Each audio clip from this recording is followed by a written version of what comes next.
outside of Japan, we can sometimes have this image of the place for being reserved and homogeneous and almost cold. But down here in the warmth of the south, you can see that the reality is sometimes completely different.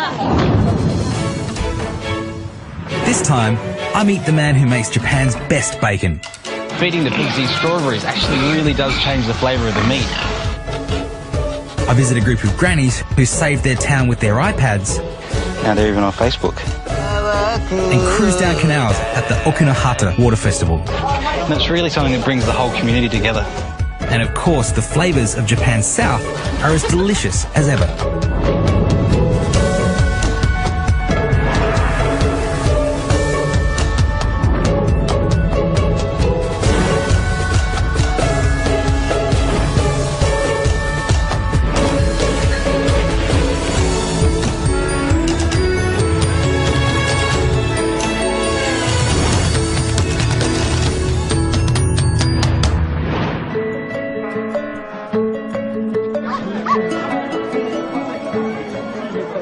For 500 years, Nagasaki has been a hub of trade and cultural exchange between Japan and the rest of the world.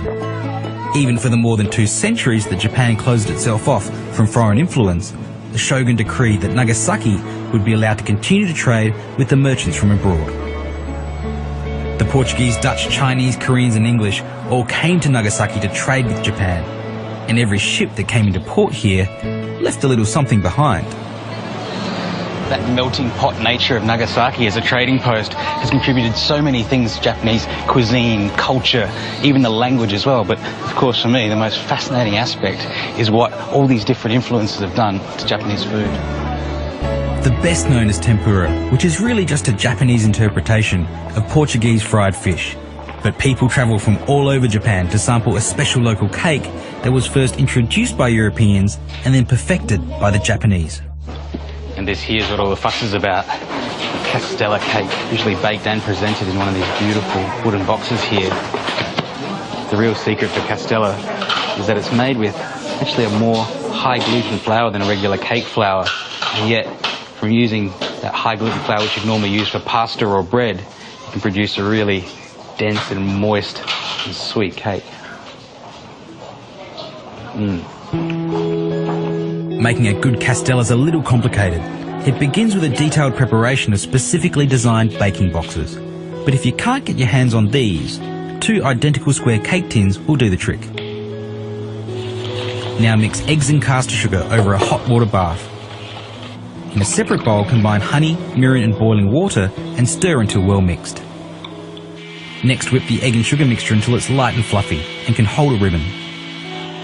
Then add the honey mixture and whip for another minute. Sift in the flour and gently fold in the butter. Scatter raw sugar crystals into the base of the box and then in goes the cake batter. Now the baking. Place the lower box into a 210-degree oven for 10 minutes. Then lower to 160 degrees before adding the upper box and lid. Then bake for another hour. The upper box allows the cake to steam for a deliciously moist result. Now wrap it in plastic and leave it wrapped overnight before slicing and serving.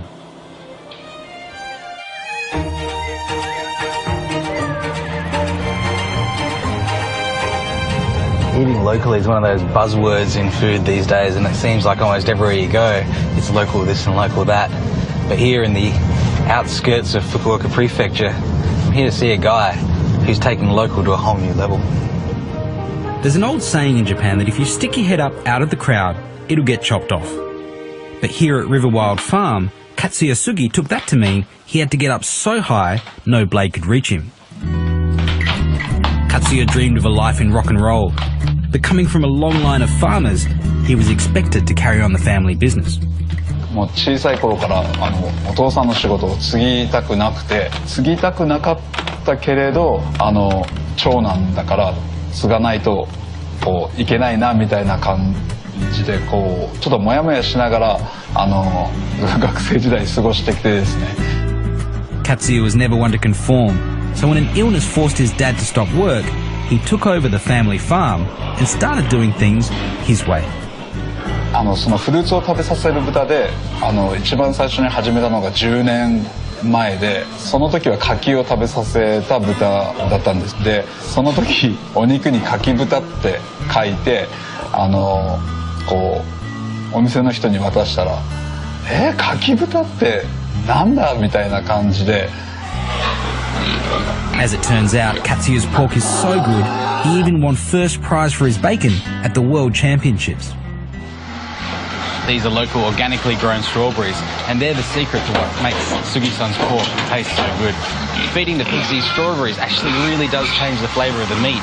It's not just that it makes it sweeter, even though it does, it actually changes the proportion of fat and meat in the actual pig itself. The simple brilliance of Katsuya's farming comes from his motivation.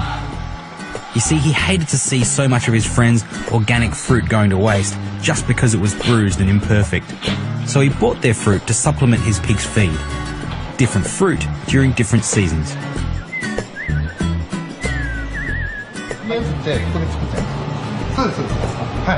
Now, Katsuya's expanded the family farm into charcuterie, a retail shop, and even a cafe. But when it comes down to it, I just can't wait to try the famous persimmon pork. So Katsuya and I have struck a deal. He'll give me as much pork as I want, as long as I cook it for him and his fruit farmer friends. For Sugi-san and his gang, I've decided to do a bit of a speciality from this region. It's burakakuni, or sweet stewed pork blocks. This is pork belly, and it's had both the skin and the bones removed. I'm just going to cut that into really big, large blocks. Once you've seared the blocks, it's time for the first braising. We start to add a couple more flavourings. Some onion and some ginger. It's actually a two-step braising process. The first braise is really going to put some flavour into the pork, but mainly tenderise it. And a secret ingredient is this, rice. You've always got to wash rice before you cook it, because as it's packed and shipped around, it creates a dust. And that dust is starch and proteins. Most people pour this starchy water away, but it's actually fantastic for braises or cooking vegetables. So I can get the heat on that, bring it to the boil, and drop on one of these. This is a drop lid. It serves a similar purpose to a cartouche in French cooking, and it just holds simmering solids underneath their simmering liquid. You leave the pork to simmer for 3 or 4 hours, and then take it out of the stock and leave it overnight in the fridge. Then it's time for the second braising. And here's our braising stock. Start with dashi, and then some other flavourings. Mirin, sweet rice wine, sake, soy sauce, and I'm using 2 types of sugar. First is like a dark, raw, black sugar as it's called in Japanese, or brown sugar in English, and then just regular white caster sugar. Put our drop lid back on, and this has to now simmer for about 45 minutes to an hour. Of course, we need a few veggies to go along with this. I'd blanch the Chinese cabbage and spinach in salt water for just a moment, and then stop the cooking process with an ice bath.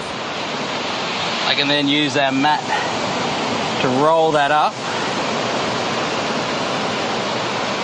and squeeze out as much water as possible. Which then leaves us with a nice little roll of cabbage and spinach, which I can slice into rolls that we will use as presentation for our pork dish.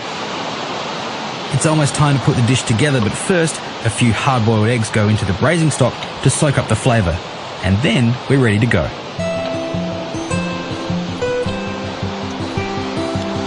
Just a few pieces of our incredibly tender pork. Fish out one of our eggs, and these eggs have just taken on some of the colour and the flavour of this braising stock. A few of our cabbage and spinach rolls, and I'll finish that off with a touch of the braising liquid, a little squeeze of Japanese mustard, and just some chili threads as a garnish on the end, and that's it, our Nagasaki style pork kakuni.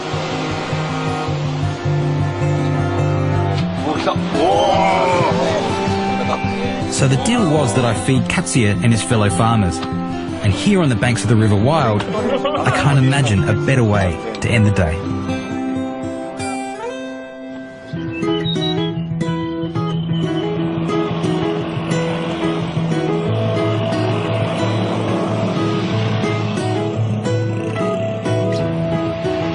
I've popped over to Shikoku, the smallest and least populous of Japan's 4 main islands. Stopping off on my ride for a spot of the local fermented tea. I'm kind of thinking that it's not often you get somewhere this isolated in Japan. There's not much around here and I haven't seen a bank or a convenience store for a while. And you kind of think, what do people around here do? They're surrounded by all this wonderful nature, the cedar groves, the wildflowers. But the people in this town, they've taken all that nature and they've turned it into something really extraordinary. Kamikatsu is a small village where the mostly elderly locals have become quite famous in Japan. Part of it's because these grandmothers act more like teenagers than senior citizens. But mostly it's because theirs is a wonderful story of triumph in the face of adversity. This region used to grow mandarins, until about 30 years ago heavy frost wiped out the crops. It was a disaster. Farms closed and many of the young people left to find work in the cities. Yokoichi Tomoji was one young man who stayed behind, and he came up with the ingenious idea of using the beautiful natural environment that surrounded them to supply seasonal leaves to Japan's top restaurants to use as garnishes. The business was a smash hit, and these days restaurants all over the country make their orders online. And the townsfolk use tablets and smartphones to compete and collaborate for the business.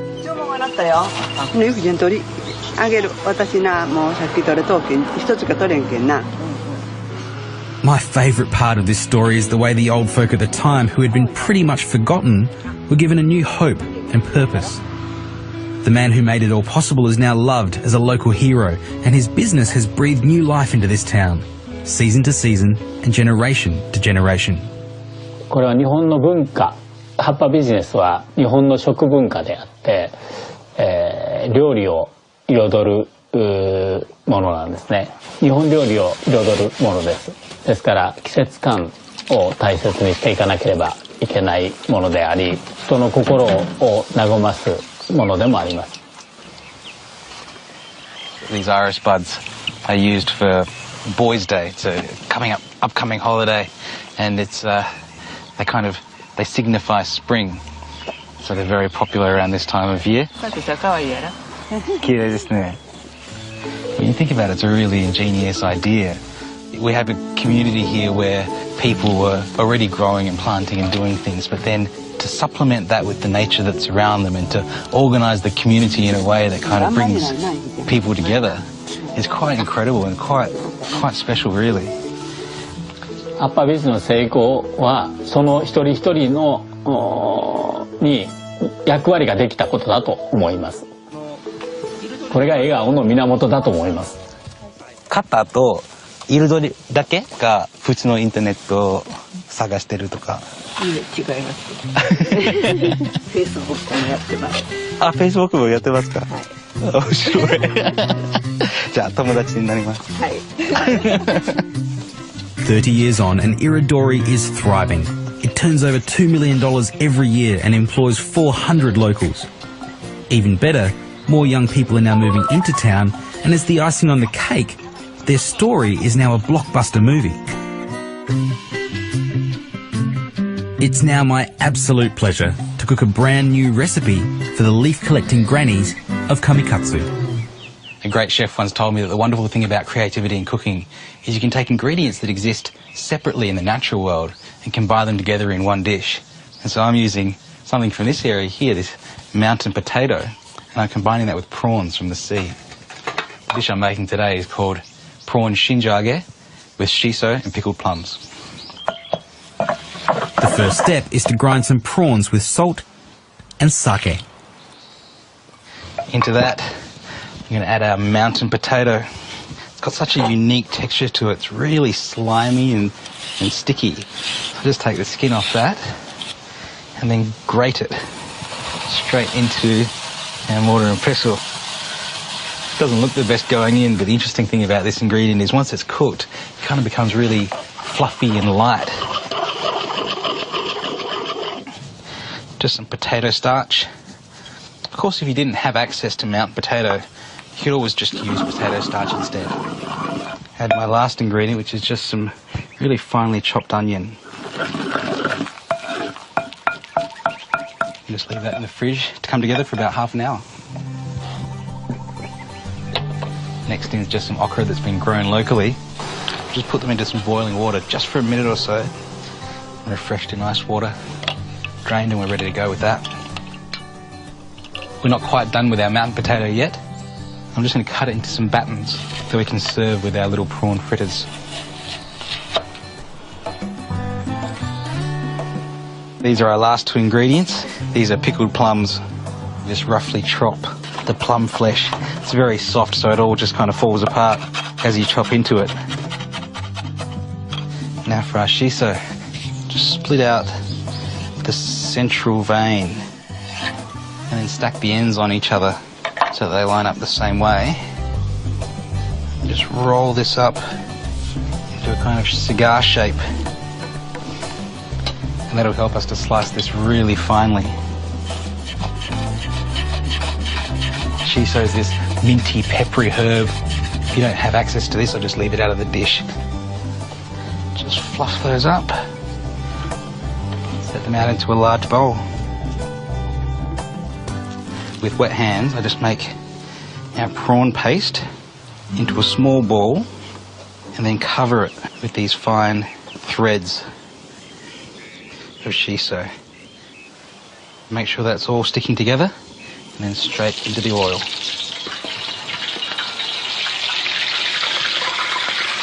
Just a pair of chopsticks to keep them moving in the oil. And that's what we're looking for.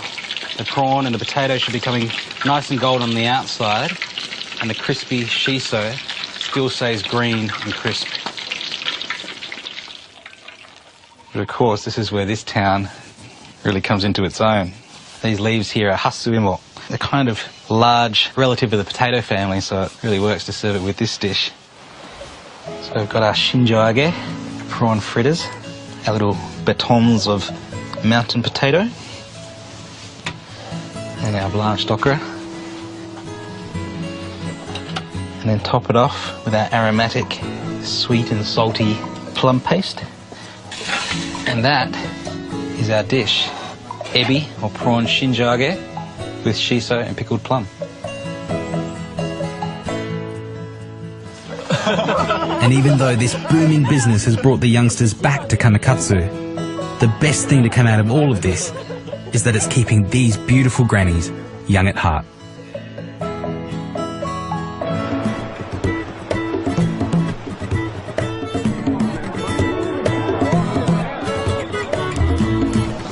One of the most enjoyable things about travelling all through Japan is getting your hands on some of the local delicacies.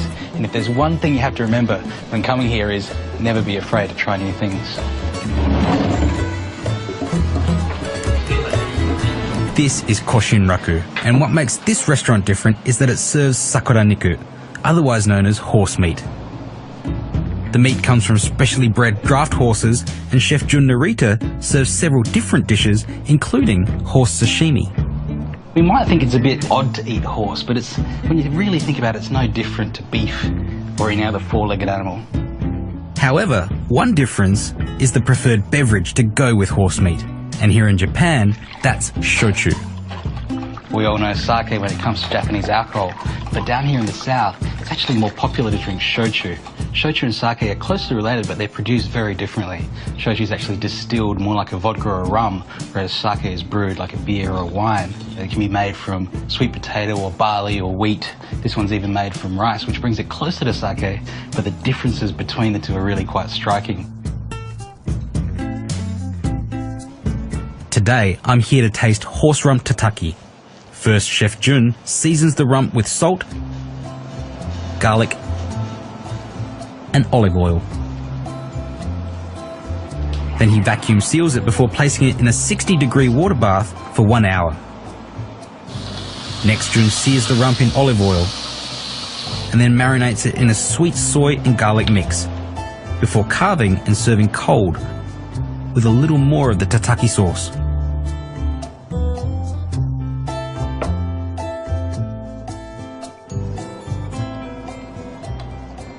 The flavour of the horse meat is actually really lovely.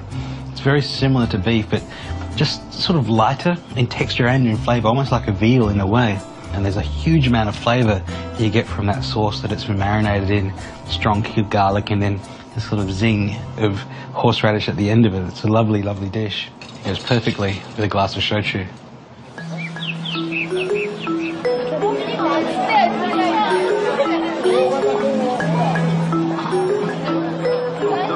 Today is a special day in Yanagawa City. It's the annual water festival. People come from all over this region to pay tribute to the Okinahata Suitengu shrines. Traditionally, this ritual was designed to protect children from water accidents in summer, to get a blessing for agriculture and fishing, and to help with childbirth. All of these local festivals centre around these mikoshi, these giant shrines that get carried around town. As the mikoshi passes shops and businesses, the owners come out to make a donation, to say a quick prayer, or just to pass under the shrine. It's a charming tradition and it helps raise money for the temple. And really, when it comes to good fortune, you can never have too much. This little town's only got a population of a few thousand people, and this shrine kind of goes all the way around the town. And I think that's what makes these little festivals so special. There's thousands of these all over Japan, and rather than everyone going to a church or to a particular place, the shrine actually goes around and visits people. And it's really something that brings the whole community together. In the end, this is a celebration, and that means food. Fast and fun food. This is actually something I haven't seen before. This is the okonomiyaki that I know and love, but this one's done slightly differently. It's wrapped around a chopstick, and they've got a bunch of different varieties here. This one's even got a fried egg on it, so I think I've got to try it. Medamayaki, onegaishimasu.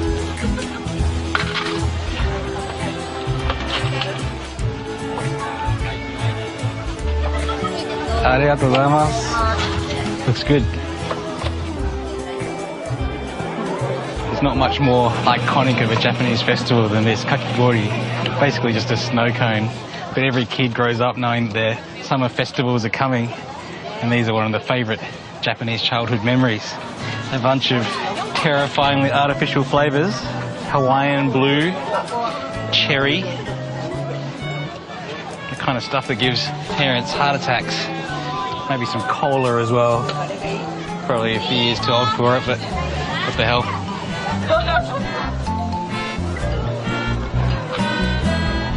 This is the game that you see at almost any Japanese festival. You've got all these goldfish here kind of swimming around, and you get these little nets, but it's not really a net, it's actually made of paper. And you've got to try and catch the fish in the paper net, put it into your bowl before the net dissolves. So, yoi, don. Wow, 上手ですね. Really good at it. Oh, he's good at it too. Oh, and then he's just put a hole in his net. 上手ですね. Yeah, here he is. He's got a little wriggler to take home with him.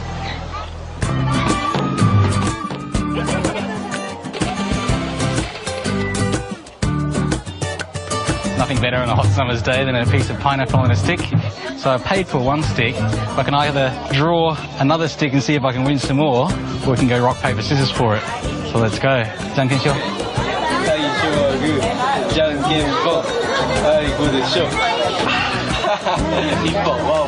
Just one. ありがとうございます。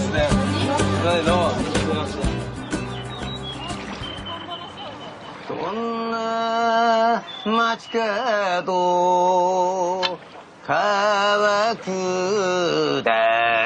り船歩く水清く萩のふるさと Yanagawa City is known as the Venice of Japan.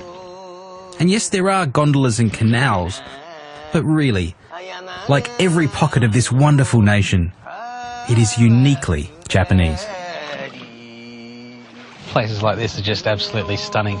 You know, they're not on the tourist trails, they're not on any main railway stations. It's not about big temples or beautiful sights. It's just the kind of community that's everywhere in the world until you take a few moments just to stop and look around you. You don't realise quite how lucky people are to be living somewhere like this.